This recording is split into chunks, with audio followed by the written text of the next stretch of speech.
వృషభ రాశి వారికి 11వ తారీఖు 10వ నెల 2024 నుండి 20/10/2024 వరకు ఈ 10 రోజులు వృషభ రాశి వారికి గోచార ఫలితాలు ఏ విధంగా ఉంటాయి అనేటటువంటిది మనం ఇప్పుడు తెలుసుకునేటట్టు ప్రయత్నం చేద్దాము. ఇక్కడ మనకి వృషభంలోనే గురువు ఉన్నప్పటికీ మనం వ్యయస్థాన ఫలితాలే చెప్పుకుంటున్నాము. కాబట్టి వ్యయస్థానంలో గురువు యొక్క సంచారము శుభ ఫలితములను ఇవ్వజాలదు. ధన ఆదాయం తగ్గేటటువంటి అవకాశం ఉంటుంది. ధనము వ్యయమయ్యేటువంటి అవకాశం కూడా, ఖర్చు అయిపోయేటువంటి అవకాశం ఉంటుంది. ఆ ఖర్చు కూడా శుభకార్యాలకు లేదా దైవ సంబంధమైన కార్యాలకు లేదా తీర్థయాత్రాది పుణ్యకార్యాలకు వెచ్చించేటటువంటి అవకాశం ఉంటుంది. ఈ ధనం కూడా ఈ గురువు యొక్క వ్యయస్థాన సంచారం వల్ల ఏ విధమైన ఫలితాలు ఉంటాయి. ఇక ద్వితీయంలో కుజుడు ఈ 9 రోజుల నర వేసుకుందాం, ఈ అర్రం తీసేసేయండి. ఎందుకంటే కర్కాటకంలో మధ్యాహ్నం 3 గంటల సుమారుగా 2:30 పైన అక్కడ కర్కాటకంలో ప్రవేశిస్తున్నాడు. కాబట్టి ద్వితీయ స్థానంలోనే ఉన్నట్టుగా మనం కుజుడిని మనం చెప్పుకుందాం. ద్వితీయ స్థానంలో కుజుని యొక్క సంచారము అంత శుభ ఫలితములను ఇవ్వజాలదు. కొంచెం ధన ఆదాయం తగ్గేటటువంటి అవకాశం ఉంటుంది. మాటలో కొంచెము కోపం చూపించే అవకాశం ఉంటుంది. దాన్ని నిగ్రహించుకోండి. అట్లాగే మాట, ధనం, వాక్కు, కుటుంబ స్థానం, కుటుంబంలో కూడా భార్య పిల్లల మీద కూడా మీరు కొంచెం నిగ్రహించుకుని మాట్లాడండి వాళ్ళకి. ఎందుకంటే మీరు నిగ్రహించుకోకుండా మాట్లాడితే కొంచెము భార్య పిల్లలు కొంచెము బాధపడేటువంటి అవకాశం ఉంటుంది. ఆ విధంగా వాళ్ళని బాధ పెట్టడం కూడా మంచిది కాదు. మనం నిగ్రహించుకుని మాట్లాడినట్టయితే వాళ్ళు సంతోషంగా ఉంటే మనకి సంతోషం అనిపిస్తూ ఉంటుంది. వాళ్ళు మూతి ముడుచుకు కూర్చున్నారనుకోండి, కొంతమంది చెబుతారు ఇది కారణం అని. అంత పెద్ద పజిల్ ఉండదు అప్పుడు. ఆ కారణం ఏంటో మన వల్ల అయితే తీర్చొచ్చు లేదా మానేయచ్చు. లేదు మూతి ముడుచుకు కూర్చున్నారు, ఏ విషయం చెప్పరు. అసలు ఎందుకు ఆవిడ కోపగించుకుందో తెలియదు. అడిగితే చెప్పదాయే. ఇది ఒక పెద్ద పజిలు. అంచేత కొంచెం మాట నిగ్రహించుకోండి, ఇది సరిపోతుంది. ఈ కొంచెం ధనాదాయం తగ్గేట అవకాశం ఉంటుంది.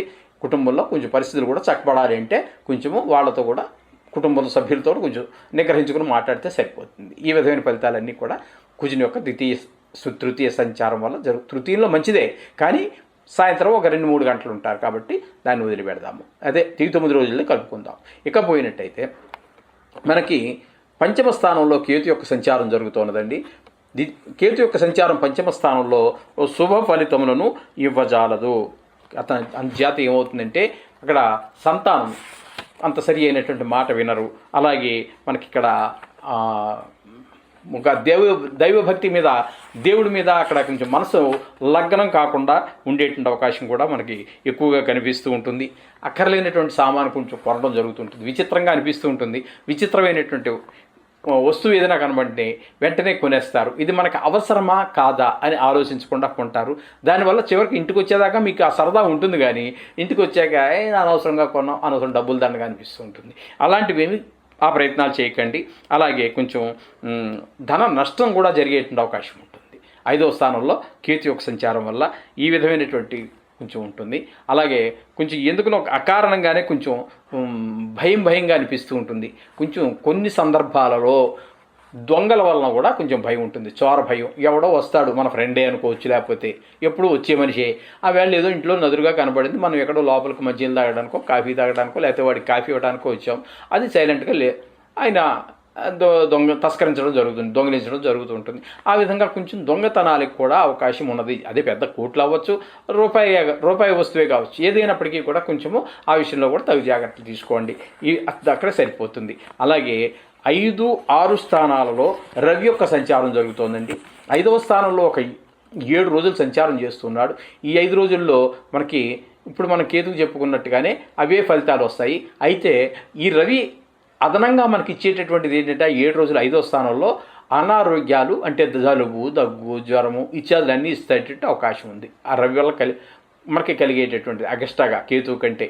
ఇకపోతే ఒక 3 రోజులు మాత్రము మనకి 6వ స్థానంలో సంచారం చేస్తూ ఉన్నారండి ఆయన రవి. ఆ 3 రోజులు మాత్రం కొంచెం ఈ వచ్చినటువంటి జలుబు, దగ్గు ఇత్యాదులన్నీ కూడా మనకి తగ్గేటటువంటి అవకాశం ఉంటుంది.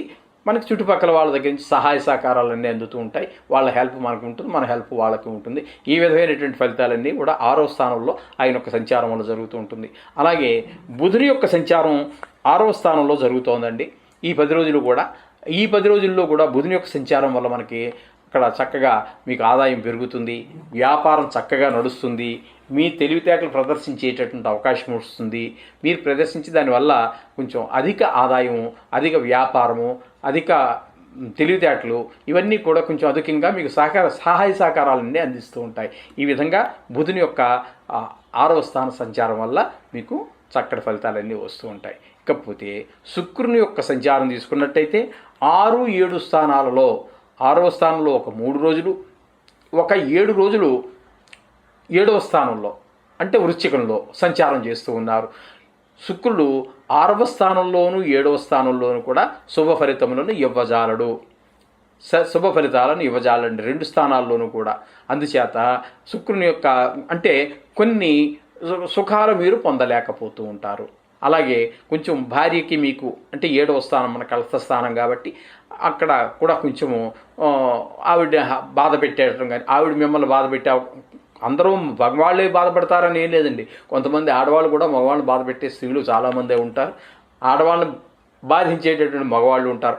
మన వాచ కర్మణ కూడా జరిగేటువంటి అన్నీ ఉంటూ ఉంటాయి. అటువంటి వాటి నుంచి జరగడానికి అవకాశం ఉంటుంది. మీ ఎవరి పరిస్థితి వాళ్ళే, ఎవరి కుటుంబంలో వాళ్ళ పరిస్థితి ఏంటని వాళ్ళకే తెలుస్తాయి. వాళ్ళు వీళ్ళు బాధిస్తున్నారా, భర్త భార్యను బాధిస్తున్నారా, భార్య భర్తను బాధిస్తుందా అనేది అది మీలో మీరు తెలుసుకోవాల్సిన విషయం. మాకు ఇక్కడ తెలియదు కదండి. ఏదైనా కడతర స్థానంలో ఉంది కాబట్టి అక్కడ కొంచెం ఈ విధమైన పరిస్థితులు మనకి గోచరిస్తూ ఉన్నాయి. అలాగే ఇక్కడ మనం తీసుకున్నట్టయితే దశమ స్థానంలో అంటే 7, 8 భాగ్యస్థానంలో శని యొక్క సంచారంగా మనం తీసుకోవాలి.